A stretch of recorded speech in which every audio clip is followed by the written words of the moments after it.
तर मित्रांनो, आमच्या JSPM ग्रुपची HR मीट ही 4 जुलैला शुक्रवारी संध्याकाळी 6च्या नंतर पार पडली. याच्यामध्ये बऱ्याच कंपन्याचे 90 कंपन्यांचे HR हजर होते.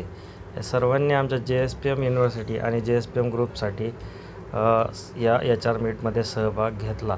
या सर्वांचे आपल्या JSPM ग्रुपसाठी अवेलेबिलिटी राहील. त्यामुळे प्लेसमेंटच्या बाबतीत एक मोठं पाऊल आमच्या JSPM ग्रुपने घेतलेलं आहे. कॉलेज निवडताना प्लेसमेंट हा एक सर्वात महत्त्वाचा मुद्दा असतो. त्यामुळे आपण सुरुवातीला त्या कॉलेजमध्ये प्लेसमेंट आहे का नाही हाच विचार करतो. जर अशा प्रकारच्या HR किंवा कंपन्या कॉलेजला येत असतील आणि ड्राईव्ह होत असतील तर नक्कीच उद्या विद्यार्थ्यांना याचा फायदा होऊ शकतो. विद्यार्थ्यांनी आपले स्किल गेन करून अशा संधीचा फायदा घेणं गरजेचं आहे. 2 दिवसापूर्वी 2 तारखेला असाच एक जॉब फेअर झाला होता.